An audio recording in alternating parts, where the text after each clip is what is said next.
હવે ફ્રેન્ડ્સ આપણે જોઈશું સલ્ફ્યુરિક એસિડ. સલ્ફ્યુરિક એસિડ મતલબ H2SO4. H2SO4 સલ્ફ્યુરિક એસિડ એ ઔદ્યોગિક ક્ષેત્રે એટલું અગત્યનું સંયોજન છે, એટલું અગત્યનું એસિડ છે કે તમે એની ઉપયોગિતા એ આધારે જોઈ શકો છો કે કોઈ પણ દેશની અર્થવ્યવસ્થા છે, કોઈ પણ દેશની ઔદ્યોગિક વિકાસ છે, કોઈ પણ દેશનો ઔદ્યોગિક વિકાસ છે એ ધોરણે નક્કી કરવામાં આવે છે કે એ દેશમાં H2SO4 મતલબ સલ્ફ્યુરિક એસિડનું ઉત્પાદન કેટલા પ્રમાણમાં થાય છે. જે દેશમાં સલ્ફ્યુરિક એસિડનું ઉત્પાદન બહુ મોટા પ્રમાણમાં થાય છે એ દેશ ઔદ્યોગિક ક્ષેત્રે ઉદ્યોગની દ્રષ્ટિએ વધુ વિકાસશીલ કહેવામાં આવે છે. તો એટલું અગત્યનું સંયોજન છે, એટલું અગત્યનું એસિડ છે સલ્ફ્યુરિક એસિડ. ઓકે, સલ્ફ્યુરિક એસિડનું સૂત્ર જે છે એ આવું છે H2SO4. શું હોય છે એનું આણ્વીય સૂત્ર? શું છે? H2SO4 sulphuric acid. શરૂઆત કરીએ આપણે સલ્ફ્યુરિક એસિડની બનાવટથી. સલ્ફ્યુરિક એસિડનું ઉત્પાદન કેવી રીતે કરવામાં આવે છે? સલ્ફ્યુરિક એસિડનું ઉત્પાદન કરવા માટેની જે રીત છે એ રીતને કહેવાય છે, પદ્ધતિને કહેવાય છે સંપર્ક પ્રક્રમ. શું કહેવાય છે? સંપર્ક પ્રક્રમ, કોન્ટેક્ટ સરફેસ.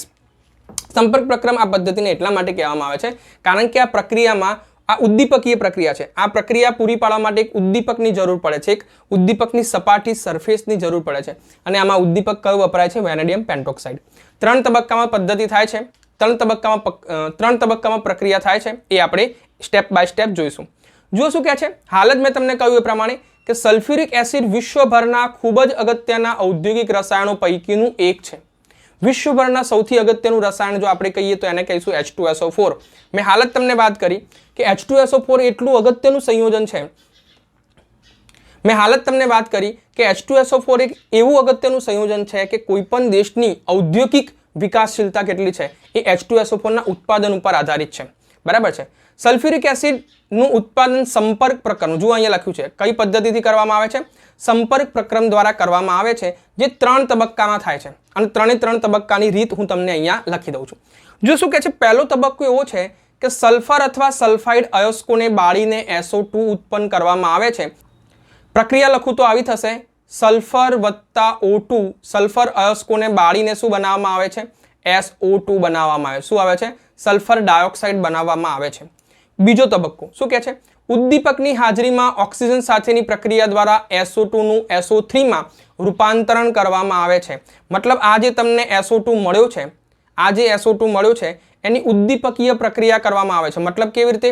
આ જે SO2 છે એની ઓક્સિજન સાથે ફરી પ્રક્રિયા કરવામાં આવે છે ઉદ્દીપકની હાજરીમાં. કયો ઉદ્દીપક અહીંયા વાપરીશું? Vanadium pentoxide V2O5. અને આપણને શું મળશે? સલ્ફર ટ્રાયોક્સાઇડ મળે છે.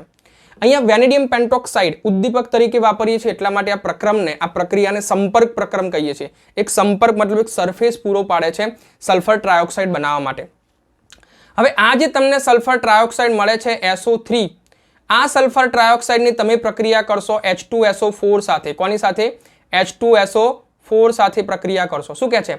H2SO4 માં SO3 ના અવશોષણથી ઓલિયમ બને છે. શું બને છે? ઓલિયમ. ઓલિયમ તમને ખબર છે ને, ઓલિયમનું સૂત્ર શું છે? H2H2O7. આને આપણે શું કહીએ છીએ? ઓલિયમ. શું કહીએ છીએ? ઓલિયમ. તો ફર્સ્ટ ઓફ ઓલ સલ્ફરને બાળીને સલ્ફર ડાયોક્સાઇડ SO2 બનાવવા છે. SO2 ની વેનેડિયમ પેન્ટોક્સાઇડની હાજરીમાં ઓક્સિજન સાથે પ્રક્રિયા કરીને આપણને SO3 મતલબ સલ્ફર ટ્રાયોક્સાઇડ મળે છે. અને આ જે સલ્ફર ટ્રાયોક્સાઇડ તમે મળ્યો એને H2SO4 માં અવશોષણ કરવામાં આવે છે, જેના કારણે આપણને શું મળે છે? H2H2O7 મતલબ ઓલિયમ મળે છે. હવે હું તમને આગળની પ્રક્રિયા પણ કહી દઉં. આ તમને જે H2H2O7 મતલબ ઓલિયમ મળ્યો એને આપણે પાણીમાં શોષવામાં આવે છે, મતલબ પાણી સાથે પ્રક્રિયા કરવામાં આવે છે અને આપણને શું મળે છે? 2 મોલ H2SO4 મળે છે.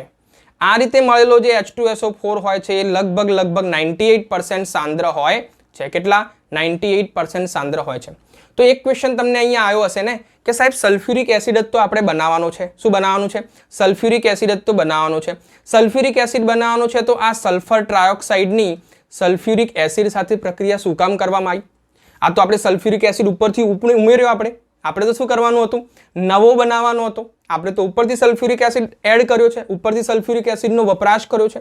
તો જુઓ અહીંયા તમે 1 મોલ સલ્ફ્યુરિક એસિડ આપો છો. શું છે?